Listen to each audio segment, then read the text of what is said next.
Great. So, Ram, thank you very much for joining us today. Obviously, you've flown in from India for the week to fly around a few customers in the UAE and in the region. So it's great to get a short slot with you whilst you're here. So, I just wanted to get you to introduce yourself. Obviously, a little bit about what brought you here. I think you've been on quite a long journey around product management and loyalty, which is, I suppose, what brings you here today. But maybe just give yourself a quick introduction, and then we'll get going. Sure. Great to be here, and thanks for having me. It's a exciting visit here. I'm here for a loyalty conference, and also meeting with customers in this region. Obviously, this region is on the forefront of loyalty in terms of adoption, in terms of maturity. Mm-hmm. So it's been fantastic, talking to customers and understanding where they're going with their loyalty journey. Mm-hmm. So I lead product management for loyalty promotions and referral marketing at Salesforce. I've been with Salesforce for about 6 years now, and I've always been in building products and taking them to the market. Yep. So at Salesforce, I had the opportunity to build the first consumer goods product called Retail Execution. And then starting with loyalty, and then subsequently into promotions and referral marketing. So it's really exciting, and all through I've been in CRM space. Yep. In my past life, built products in CRM. Here I am. Good. Well, thank you. I know obviously the loyalty cloud product is something that is evolving quite quickly. We'll get into that in a few moments' time. I suppose. Before we do, obviously, you talked there very, very briefly about the fact that this region is actually quite an early adopter of loyalty, particularly, I suppose, here in the retail space, tends to lead the way. But actually, that's also evolving quite quickly into other industries.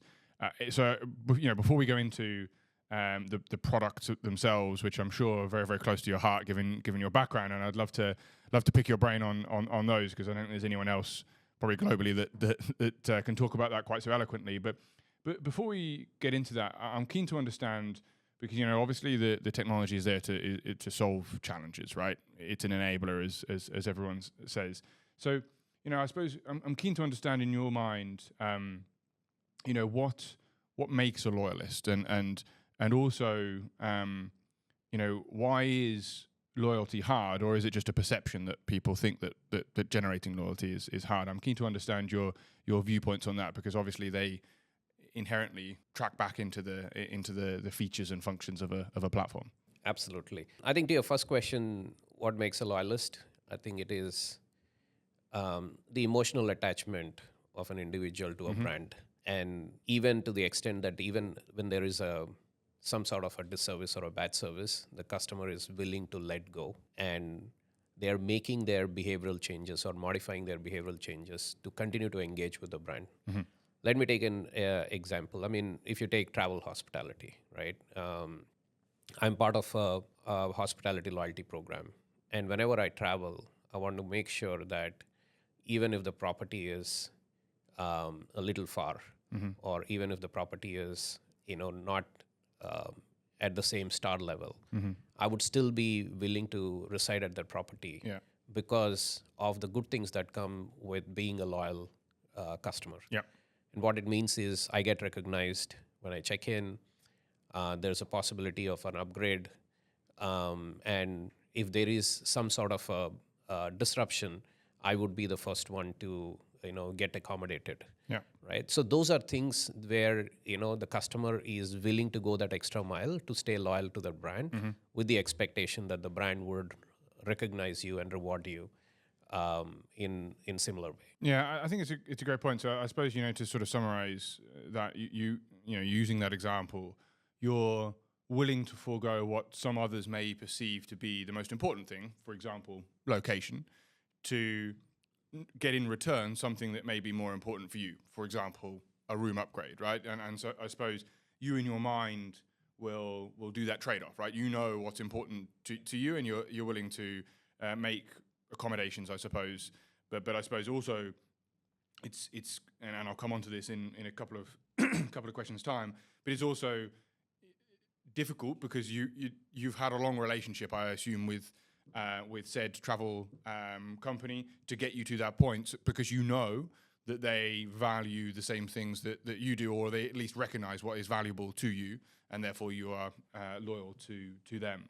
And I think that's also quite a nuanced point of view as well, because let's roll with that example a little bit. When we said you're traveling here for the week, your needs and your requirements and what makes you loyal when you're traveling alone as a senior businessman, when you're going on holiday with your family, right? The things that you hold dear to your heart in that point of time or that activity are different. And I suppose, you talk about the fact that, you would be, I suppose, willing to make those compromises because you're loyal to that brand, but the compromises that you make are different based on the scenario that you find yourself in. And do you think though it's a challenge? And I suppose this kind of feeds into my second point around why is loyalty hard, or isn't it? Do you think it's a challenge for brands to be able to recognize and be able to distinguish people, but also, I suppose, personas, right? Because you are a different persona when you're traveling here for business as to when you're wherever you choose to holiday in summer. How do you think that's how is that a challenge, if you agree, and how do you think you solve that? Yeah, I think that's what makes loyalty interesting for any brand that's running a loyalty program. First and foremost, understanding who the individual is, right? And building that 360 view of that customer. And to your point, I could be traveling today on business, but maybe after a few weeks, I would be actually traveling on leisure. Sure. So for the brand, understanding the context of that interaction is critical. Yeah. And that's where, data comes into play. Not just, building the 360 view, but the context of that interaction is extremely important. So if my loyalty program that I'm part of understands that I am traveling, based on the type of room I'm booking or how many rooms I booked because I'm traveling with my kids, that makes them understand that, okay, this is on leisure travel and my needs would be different. Sure. So that is what customers would expect. And that's where the data comes into play to be able to really activate based on the type of engagement that the customer is having at that moment in time. Yeah, absolutely. And you talk about data there, and everyone. I think the phrase of data is the new oil has been around for probably a decade now, but that's no more true than the one we're talking about here, right? Because in order to build someone to be a loyal customer, you have to know, to your point, right? You have to know what they've done, what their interests are, and you also touched upon activation of data there. Tell me a little bit more about that in terms of, what are the typical sort of data points that you would want to capture, and how would you want to see that activated? And again, that activation can come in a number of different ways, but how do you use that data, I suppose, is my question. Absolutely. There's the amount of data that is being collected across touch points has grown exponentially, right? We use our mobile phones, we search for data, we go to the store, we shop, we go online, we browse products. So there is so much data that is coming in. And that's wealth of information for any brand that is really looking to harness that data to their advantage. Yeah. Right? So that's where understanding, not treating that data as data, but really converting that into information and insights to be able to really understand who that individual is, what are their preferences, Sure. what are their attitudes and affinities. That can really come handy to be able to then serve and then do that higher level of personalization. So for example, if I am traveling and I know, and that information is already there with the hotel that I'm checking in, right? And the channel through which it is booked is one information that would let them know that this customer is traveling on business, right? Now, my experience when I land would be, maybe I have a late flight to catch. There is a late checkout that is required. Yep. Right? Things like that can be then orchestrated if I'm able to capture that kind of information and then really harness that information to really make that stay personalized, right? So with loyalty programs, the beauty of this is that you are able to connect zero-party and first-party data. By signing into a loyalty program, customers are giving that permission to the brand to use that information and target them. But at the same time, there is a higher level of expectation that the brand is able to, is expected to personalize their experiences because they're now collecting that data, right? And that data could be starting from where I live, what are my, frequent destinations, what are my favorite destinations, or what kind of products that I typically buy, what brands do I like, things like that. And that is the insights that the brands can collect to be able to then personalize the offers. I didn't quite count the number of times you said personalization there, but it was a lot. But that's important, right? I think it's a critical factor. I mean, people talk about personalization, they talk about one-to-one segmentation, and I mentioned there about sort of activation, and I think to your point, and coming back to the example that you mentioned before, the personalization that you have with your travel and your hospitality company is that they know what's important to you because they've captured that information over a period of time. And I suppose the loyalty element of that is the output. The input is the different data sources, and the kind of, I suppose, harmonization of that data also happens within the Salesforce suite within Data Cloud, which we'll come on to in a couple of moments' time. But I suppose the key thing that comes to mind here is, we talk about personalization and we talk about loyalty and what makes a loyalist. But to put a blunt question on it, why bother, right? Why put all of this effort? Why spend all of your time investing in a product and a tool that serves loyalists? What is the benefit? And because clearly there is a benefit, or else you wouldn't spend your hard-earned time, blood, sweat, and tears on this. Why bother creating loyalists? Again, great question. It takes a lot to retain a customer than acquire a new customer, right? Yeah. There have been numerous studies there, but it doesn't end there, right? It also means that loyal customers tend to spend a lot more. Mm-hmm. Loyal customers have can be an advocates for your brand so that you can acquire new customers. Yeah. And then loyal customers can really impact your top line and bottom line. And there have been, we have, for example, one of our customers in the US who's a footwear retailer. Mm-hmm. They were primarily into a pure discounting mode. Yeah. And they wanted to get away from that discounting because it was impacting both their top line and bottom line. Sure. So for them, it was like leveraging loyalty program to really get away from discounting and really connect with customers, so that you are not only impacting your financials, but also bringing that stickiness with the brand. Yeah. So after they have implemented, they have seen an uptick of 20% increase in revenues. And that is something which is very difficult to achieve, through any other strategy, because your loyal customers can really bring that level of impact, to your financials. Mm-hmm. And you touched upon a really interesting example there, because go back 20, 30, 40 years, loyalty was always a thing, but it was often something that was perceived to be for the luxury goods, right? So, if I go in and I'm spending $20,000, $30,000 on a Rolex watch, if I go back again, they best know who I am because they know the amount that I'm going to spend.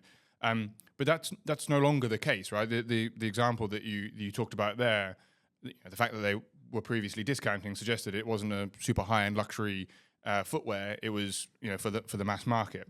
And I think that it's important, right? Because even the examples that you're talking about there, sure, you might have luxury hotels that are focused on loyalty, but actually most hotel chains now are focused on that. And I suppose there is a way now to bring loyalty to the mass market for a wider number of people. So I suppose before we get into how Salesforce kind of solves that, who do you think this is now for, right? I mean, like I said, it's not just luxury, right? It's broadened out. What are you seeing as the trends and the kind of key focus areas for loyalty? See, end of the day, a loyalty program is some sort of a value exchange program, mm-hmm. right? The customers give something and then they expect something in return, yeah. right?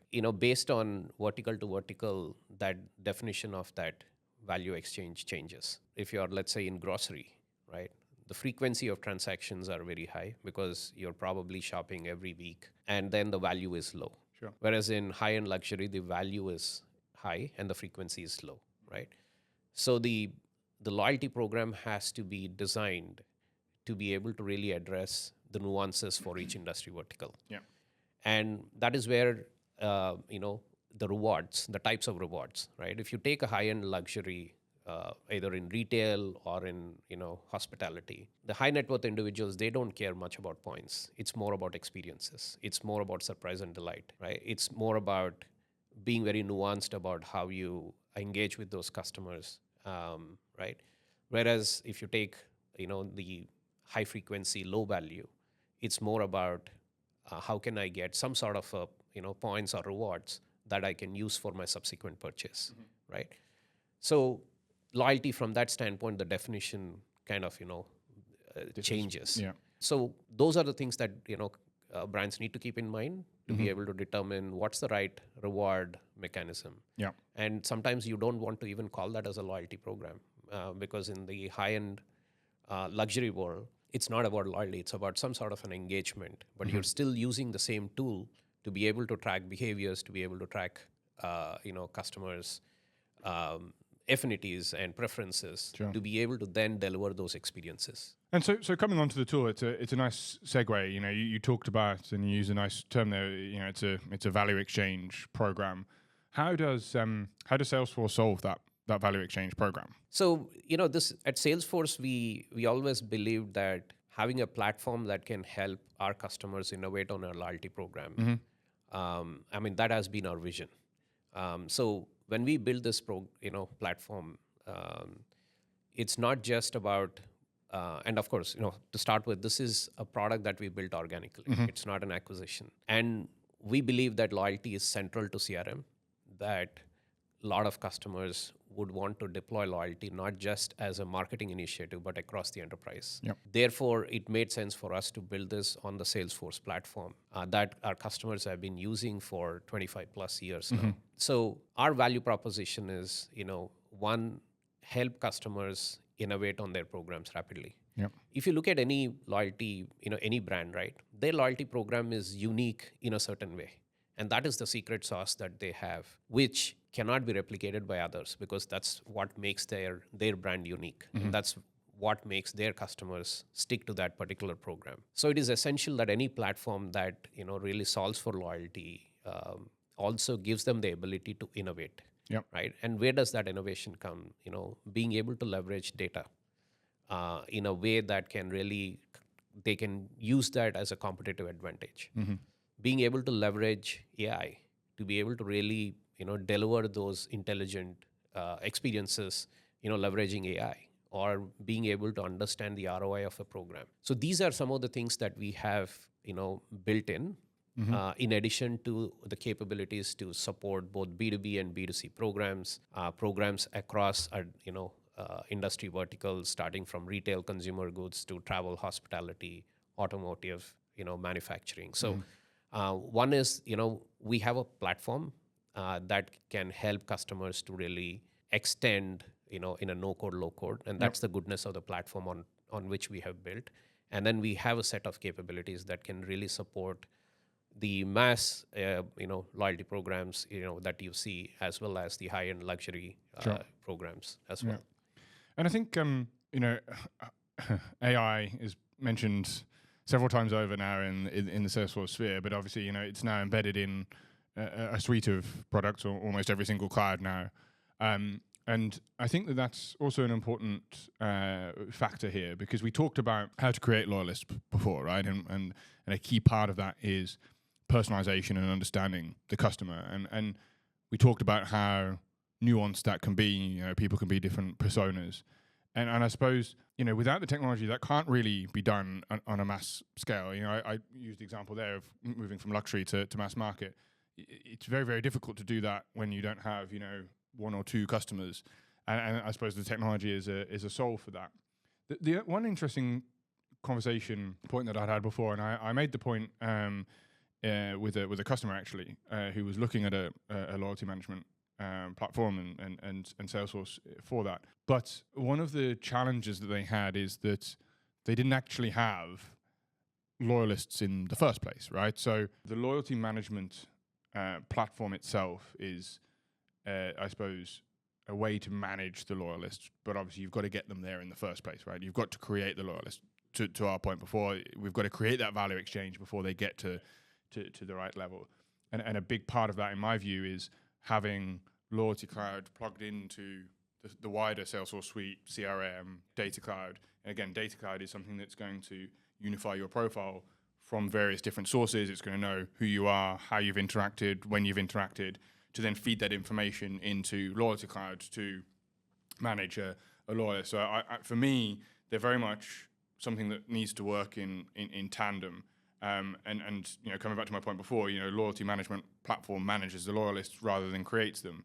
Is that a view you agree with, or is that something that you think these things can kind of stand out in isolation? Is it a bit of both? I'm keen to understand. Yeah, I think technology on its own will not solve a business problem, sure. right? You need to have the right strategy behind it. You need to have the right offering. You need to have the right brand that is supporting that.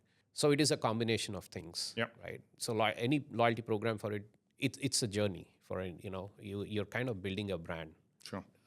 And all the elements of that brand have to come together, right? You need to have the right product, whether it is in retail or whether it is in travel, hospitality. You need to have the right product. Yep. You need to have the right strategy behind that, in terms of defining what is that value proposition, what is that value exchange mechanism, what is that, will make your customers come back to you, right? So there is the entire enterprise has to come together to be able to really deliver on that brand experience and on that brand promise, right? Now that's where the tools can really help them achieve those goals, right? Once you have the right strategy, one, harnessing that data and making sure that you have that single view of the customer to be able to then leverage that information and activate that across channels, right? So that is a technology element that is required to be able to really make those strategies come to life. Yep. The second aspect is, understanding the customer journey and then making sure that there is loyalty embedded all along the way, right? So let's take an airline example this time, right? So there were disruptions here, right?